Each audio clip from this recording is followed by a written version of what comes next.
Hi, I'm James, and I'm with SelfSpark, and we connect you to tools for effective lifestyle change. So I'd like to start by getting some audience engagement. I'll ask you all to please stand. We're going to take a little bit of data right now. I'm going to ask you two questions, and if it applies to you, I want you to keep standing for yes, or I want you to sit down for no. So the first question is simple. I have made a New Year's resolution at least once in my life. If so, keep standing. If not, please sit. Most of us have. Okay. Second is I consistently reach my New Year's resolutions. If yes, please keep standing. If not, please sit. And be honest here. Okay. So I think we have a fairly universal problem here, but thank you so much. And this problem hits home as well. So I'm going to tell you this story about my mom, who was an extraordinary woman. Unfortunately, she started smoking when she was 14. And she tried her best to quit, but over the years, she just never could break the habit. And 38 years later, it caught up to her, and we lost her. The world lost her. And I think many of you in the audience have had this happen to you as well, or maybe you even see her story in your own life right now. So this is something we can, and we must change, and so we're doing it. Lifestyle change is complicated.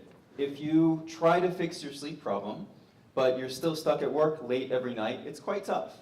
Or if you try to live that life of purpose, but you don't have the financial means to do so, it's quite hard. Everything is interconnected.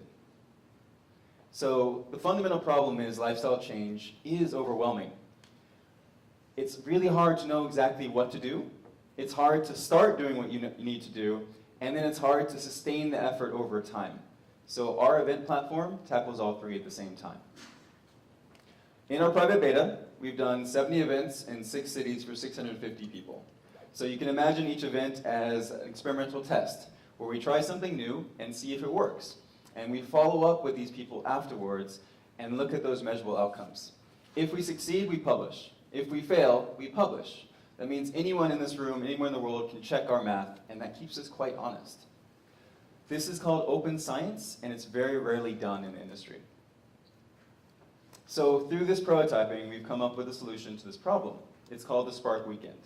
It's a fun, science-based event that's themed around a specific area like nutrition, or productivity, or relationships. And it's customized to different audiences, from individuals young to old, and public to corporate. So we've done these events, and they're designed to help you know what to do, to start doing it, and then to continue doing it over time. Day 1 is about learning. So 24 speakers are giving you 20-minute TED-style talks on a specific lifestyle change. Day 2 is about doing. You come back with your laptop, with your planner, and you implement what you learned the day before. Our team coaches you to do this, and we help you do things like set up gym memberships, or automate your finances for your retirement, or practice a new meditation. Whatever you most need to get done to change your life, we help you get it done. Our speakers are sourced locally, and they're vetted for scientific rigor. And we're putting together a session that is fun, holistic, and practical throughout the whole day. What we do also is we test these speakers. We put them to the test. They're challenging each of you to do something specific, like meditate over 30 days, and then we follow up to see if you did it. And we publish that. So now the speaker actually is getting tested, and they have a very strong incentive to do a really good job at helping you change. And what's important to me is that you're connected to the tools for change. So from a fork that helps you eat more mindfully, to a nutritional drink that tries to replace food altogether, or a headset that helps you do biofeedback at home.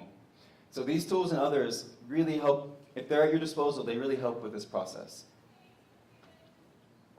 And what's interesting is you can actually put money on the line to achieve your goal over 30 days. If you succeed, whatever you put in, you get back. If you fail, then whatever you put in, goes to a charity of your choice.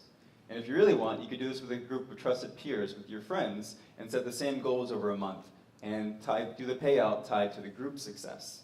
So that way you're all motivated to help each other change over that period. This really helps with those sticky lifestyle change problems. And what's really exciting to me is that this has not been possible in the past. 10 years ago, a company like Startup Weekend or Ignite could not exist. They're both Seattle-based. But they use social media, and they use innovative internet technologies to actually scale rapidly. And we're seeing the same with Self-Spark already. And the reason why is because we have a really extraordinary team. So this team, I'm leading it, and this is my 7th startup, 5 of which are still going. Oren is our science guy. He's got a PhD in positive psychology, which is a new field focusing on human flourishing. And LJ and McLean are these amazing folks putting on our Seattle and Portland Spark weekends. We also have an advisory board of 25 individuals, behavior change experts, who are guiding us along the way. So I'd like to invite each of you to join us right here in this room on January 4th and 5th to spark the change within you. If you change yourself, you change the world. And we firmly believe that everyone deserves a chance to change, including my mom. So I would like to remind anyone here who's perfect that if you don't need this, maybe you have a friend or two that could, and Christmas is right around the corner. Just saying. I'm going to give you a little bit of a flavor of what the Spark Weekend is like, so we'll show a little bit of footage right now. Little did I know that my grumpy German genes would one day become an absolute wonderful source for the research on happiness.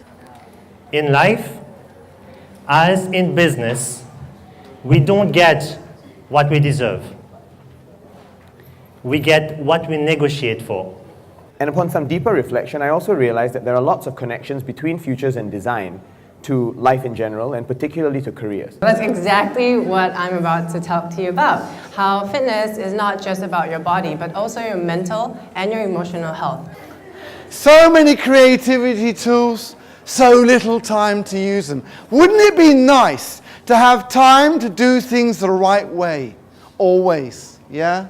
The most interesting finding about happiness was about unhappiness. And I made it at the place you would least expect it. So I'd like to close with a little bit more data. So I'd ask you all to please stand once more. This time, just one question. Putting aside your history with New Year's resolutions, who here wants to make a change in 2014? Please respond by clapping loudly if you do.